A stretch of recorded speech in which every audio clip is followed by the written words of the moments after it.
What double standard ruined your life? My older sister Olivia got the perfect jeans while I got the nose that looked like someone bent it sideways and forgot to straighten it back out.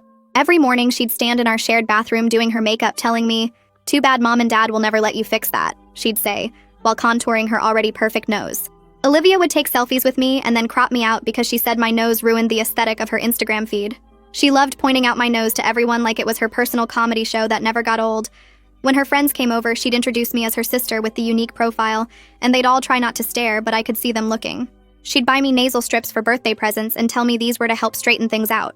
At school, she pretended not to know me unless she needed homework help, and even then she'd make me stand at an angle so people couldn't see my profile while we talked.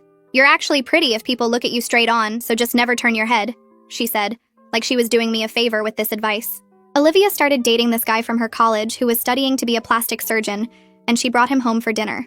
She made sure to seat him right across from me so he could study my face the whole meal like I was a medical specimen. "My boyfriend says he could fix your nose in like 2 hours and make you look almost as pretty as me," Olivia announced while everyone was eating dessert. The boyfriend looked uncomfortable, but Olivia kept going about how he was practicing on computer models, and my nose would be perfect for his portfolio. My parents shut it down immediately, saying I was beautiful just how I was.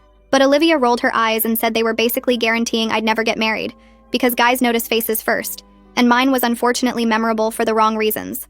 Olivia convinced our parents to let her throw a pool party for her 21st birthday at our house. She told me I could come, but only if I stayed in the pool where the water would distract from my face, and absolutely no photos because she was hiring a professional photographer. I watched from my bedroom window as she and her friends laughed about something on Olivia's phone. Turns out she'd posted a video on TikTok doing a glow-up transformation where she showed a picture of me labeled as the before and then herself as the after. "You should be happy because you're TikTok famous now, even if it's as the ugly sister," she said when I confronted her about using my photo without permission. But then Olivia was walking down the stairs while filming herself for another TikTok about her morning routine and talking about her perfect skincare. She was so focused on her phone screen that she missed the last 3 steps and went face first into the wooden banister at the bottom. The crack was so loud that Mom came running from the kitchen thinking someone had broken in through the front door. Olivia was screaming and blood was everywhere.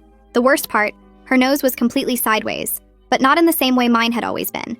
Bumpy and swollen and pointing in different directions like someone had broken it in 3 places and tried to piece it back together blindfolded. The doctor said it was the worst nasal fracture he'd seen, and she'd need major reconstruction if she ever wanted it to look normal again. Olivia spent the next week crying every time she saw her reflection and wearing huge sunglasses indoors. She couldn't post on social media because her followers kept commenting about what happened to her face and asking if the transformation video had been reversed. Her boyfriend stopped answering her calls after she sent him a selfie. She begged our parents for surgery, saying this was different because it was medical, not vanity, since she couldn't breathe properly through the breaks. They kept saying she needed to learn to love